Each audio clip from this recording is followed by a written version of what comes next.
mengucapkan bahasa Arab tapi tidak mengerti artinya. Dan kata munzir, kata Ustadz Munzir Situmorang, orang Islam itu kayak keledai. Yang ngomong Ustadz Munzir Situmorang. Wah, orang Islam itu kayaknya dijelek-jelekin aja. Bukan saya yang bilang. Mau saya puterin, denger nih. Makanya saya selalu ingin naik gitu kan. Tapi tidak memahami Al-Quran. Senang mengulang berbahasa Arab tapi tidak mengerti bahasa Arab. Suka membaca Al-Quran tapi tidak memahami maknanya. Akhirnya apa? Menjadi keledai. Menjadi keledai. Itu yang ngomong bukan saya. Kok kamu bilang saya menjelekkan sih? Harusnya ya, kalau ada perkataan seperti itu, harusnya menjadi cambuk untuk introspeksi diri, Karlina. Betul Bang Ede, saya akui bahwa banyak umat kami yang seperti itu. Dari sini kami mengambil pelajaran, wahai saudara-saudaraku muslim, supaya kita berubah. Harusnya bilang begitu. Jangan bilang memfitnah, menjelek-jelekan. Memang fakta kok, menjelek-jelekan gimana? Yang ngomong seperti keledai bukan saya, tapi Ustadz Munzir Situmorang. Situmorang.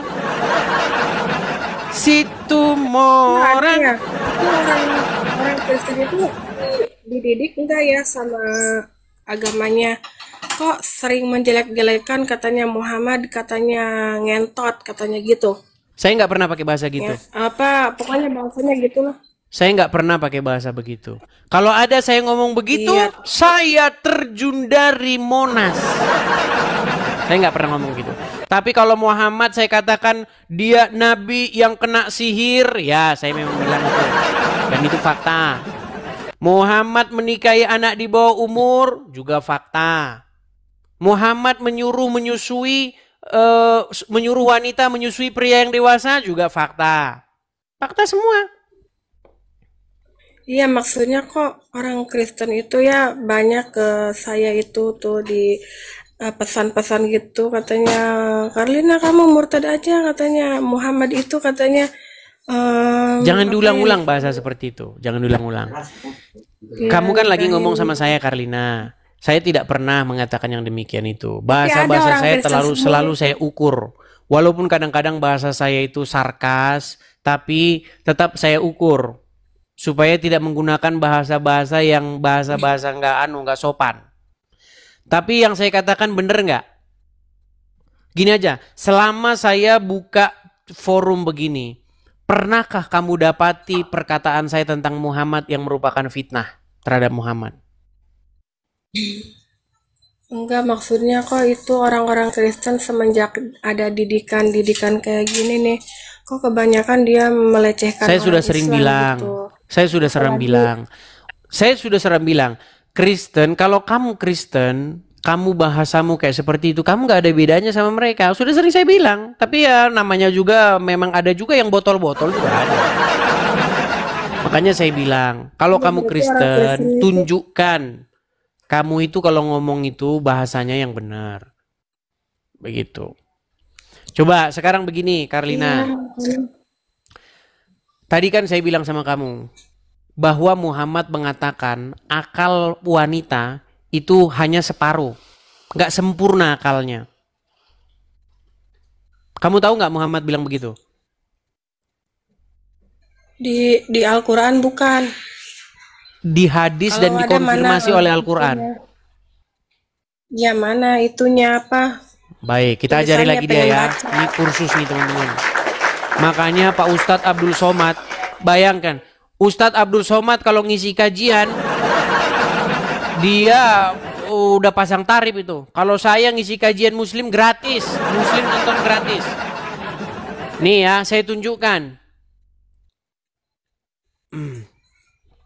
Apakah hadis itu didukung oleh Al-Quran? Karena kalau hanya hadis saja kan kamu sekarang udah gak percaya hadis.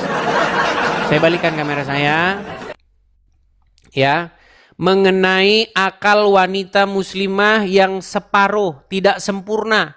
cacat akal wanita muslimah itu menurut Muhammad. Perhatikan. Wanita, agama, dan akalnya. Perhatikan. Apa kata Muhammad? Perhatikan ya. Di dalam sebuah hadis, saya bacakan terjemahannya. Muhammad bilang begini. Tidak pernah aku melihat yang kurang akal dan agamanya, namun mampu menghilangkan keteguhan laki-laki yang teguh, melebihi kalian, wahai para wanita. Maka para wanita bertanya kepada Nabi, apa maksudnya kami kurang akal dan kurang agamanya, wahai Rasulullah? Nabi menjawab, bukankah persaksian wanita itu semisal dengan persaksian setengah laki-laki? Ini ada dalam surat Al-Baqarah. Dalam surat Al-Baqarah, 2 orang wanita itu setara dengan 1 pria.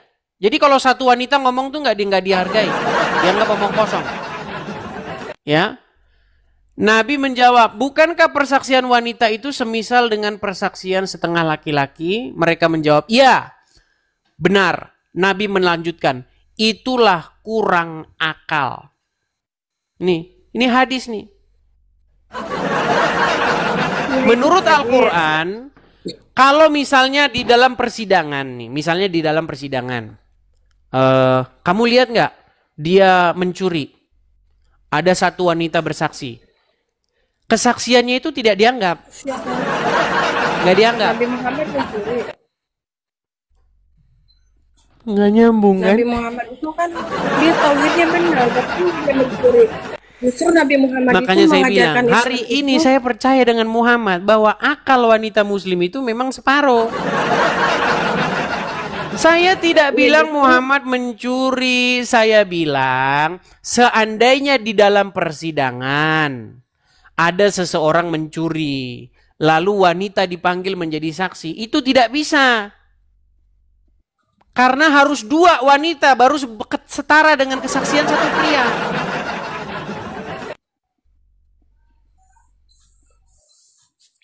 Inilah saya, makanya orang muslim ini baca Quran nggak dibaca. Mau saya baca ayat Qurannya?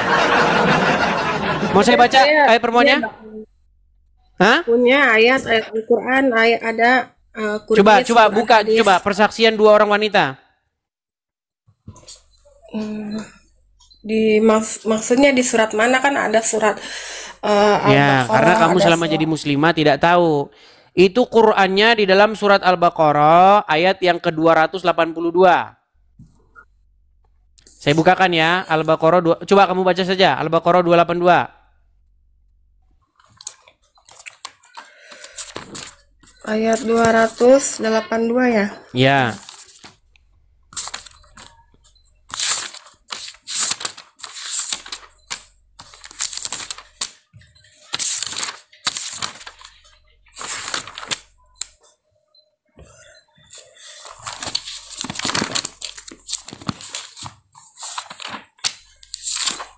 Silakan. Itu agak panjang ayatnya.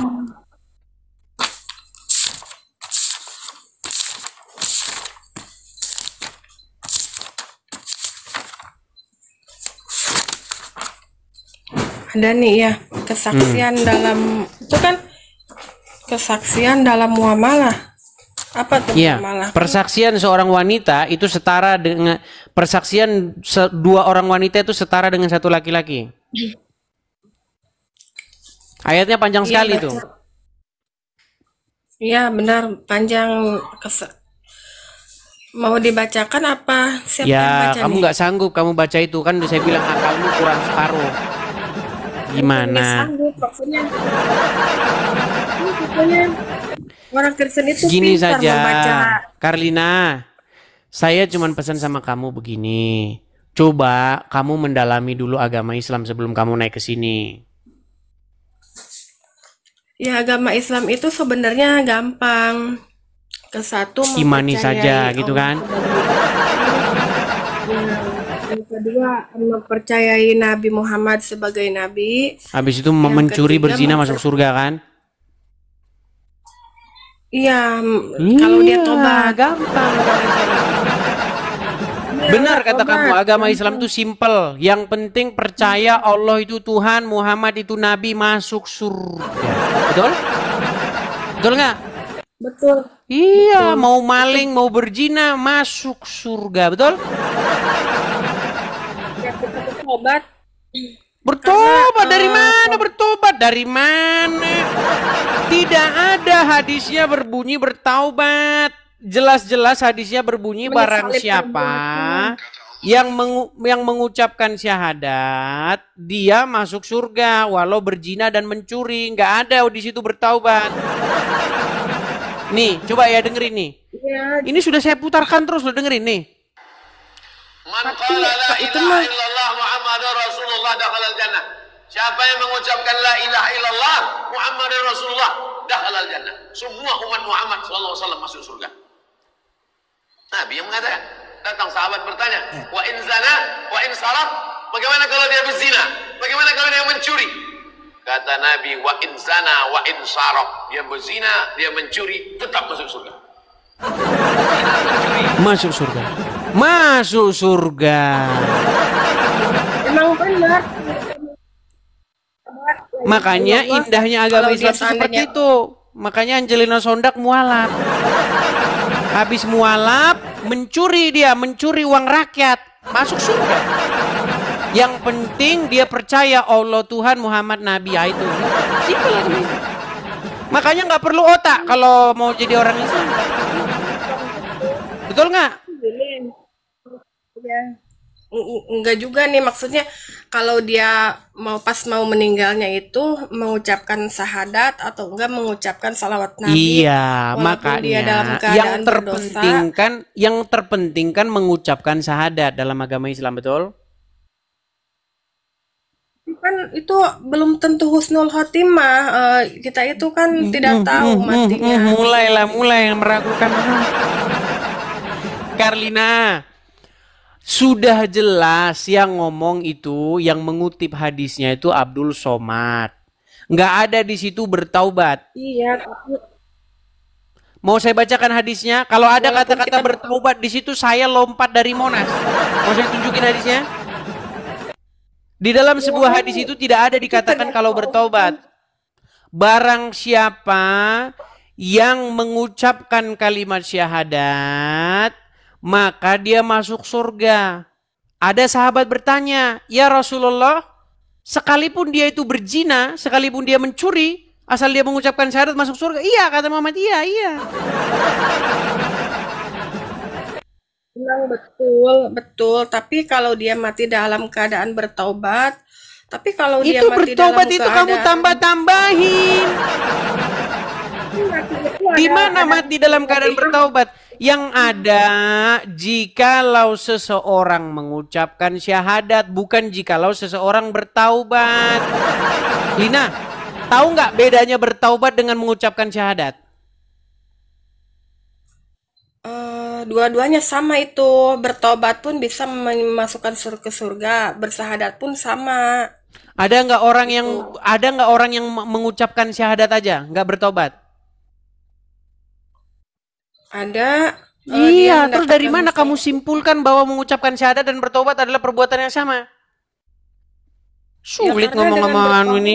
Pantas Muhammad bilang, kebanyakan dari kaum wanita itu penghuni neraka. Maksudnya dengan bertobat pun kita bisa diampuni dosa kita. Dengan membaca syahadat pun Diampuni. bisa kita. Coba buka surat Al-Tahrim ayat 8. Apa janji Allah kepada orang-orang yang bertaubat? Diampuni dari mana? Surat Al-Tahrim. Coba sebelum kamu buka, kalau orang taubat nasuha, bertobat dengan sungguh-sungguh, pasti diampuni Allah nggak? Kalau dia bertobat nasuha, lalu dia tidak melakukan dosa lagi, iya sudah dihapus dosanya di dunia. Pasti Jadi diampuni. tidak ada lagi di akhirat. Pasti Maksudnya diampuni. tidak ada lagi. Sebentar, Iya, kalau dia Karlina, seandainya- coba lihat ke sini, fokus ke sini, Karlina. Kalau seseorang taubat nasuha, banyak yang nggak tahu di bawah taubat nasuha itu apa. Taubat nasuha itu adalah taubat yang paling murni. Dia tidak akan mengulangi lagi. Itu namanya taubat nasuha. Janji Allah apa terhadap Ya, orang-orang betul. yang melakukan taubat nasuha? Diampuni nggak? Pasti diampuni nggak? Janji Allah akan mengampuninya dan akan mengganti kebaikan. Iya, pasti Akan diampuni nggak? menghapus keburukan. Kalau dia tidak mengulanginya lagi, tidak ada lagi apa yang namanya ditagih di akhirat gitu, maksudnya kan kalau dia berbuat dosa tuh kan dia di akhiratnya akan ada ibaratnya hukuman. Kalau dia bertobat, Panggil ambulan. Teman-teman kirimi saya Paramek ya. Kirimi saya Paramek. kan katanya nanya kan aku mau menjawab benar kan? Karlina, Misalkan kalau saya tanya, pasti diampuni atau tidak? kalau kita bertobat sungguh-sungguh dan memohon maaf dengan mengeluarkan air mata, ya Allah ampuni, kan Allah Maha Pasti. Rahman Rahim. Pasti diampuni nggak? Ya pasti, iya pasti Oke, baca diampuni. surat At-Tahrim ayat 8. Kalau aku buka-buka kan di sini kan itu tuh tebal, Silakan. di situ aja. Kamu nggak punya terjemahnya? Ada, ini kan Kurdis tuh, aku Ya punya sudah, coba baca terjemahan. surat At-Tahrim ayat yang ke-6. Bentar ya, ini kan lagi nyari. At-Tahrim ayat yang ke-8. At-Tahrim ayat yang ke-8. At-Tahrim yang ke-8.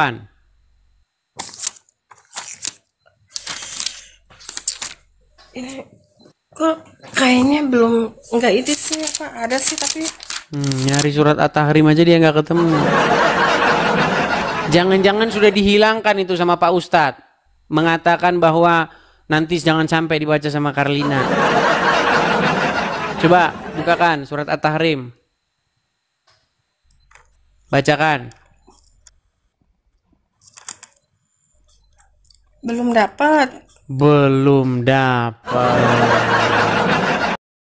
Ya, shalom teman-teman semua. Terima kasih sudah menonton video ini dan kiranya video ini bisa menjadi pelajaran bagi kita semua serta mencerdaskan dan menyadarkan saudara-saudara kita para polemikus. Nah, teman-teman, kita sudah menyaksikan diskusi Edis TV dengan saudara kita yang seorang muslimah tadi, yang dimana dipaparkan dan dijelaskan isi kitab sucinya kepada dia dan juga tentang isi hadis-hadis yang sudah dibaca oleh Edis TV. Nah, teman-teman, anehnya mereka kadang tidak menerima ya fakta itu ketika dibacakan dan mereka mencoba ngeles dari apa yang sudah disampaikan oleh Edis TV. Nah, teman-teman, dari isi kitab mereka yang mereka dimana tidak memahaminya sendiri. Kenapa teman-teman? Karena selama ini mereka suka membaca dengan bahasa-bahasa yang bukan bahasa Indonesia, yang mereka fokus kepada bunyinya saja tapi tidak mengerti isinya. Sebenarnya ini satu kendala ya kepada kita kalau isi kitab suci kita itu hanya kita tahu membaca aslinya saja, bahasa aslinya, tapi soal terjemahan atau soal pengertian dan makna dari apa yang kita baca, kadang-kadang kita tidak mengerti dan tidak paham. Kenapa orang Kristen itu dianjurkan untuk lebih memahami terjemahannya, membaca terjemahannya dibanding huruf-huruf Ibrani, Yunani, dan lain sebagainya, atau Aramaik. Nah, kenapa kita lebih difokuskan kepada terjemahan? Karena supaya kita mengerti pesan atau inti firman dari Allah itu sendiri yang disampaikan melalui para nabinya atau yang disampaikan melalui para penulis. Nah, itu saja yang perlu saya sampaikan. Kiranya Tuhan Yesus memberkati kita semua. Shalom.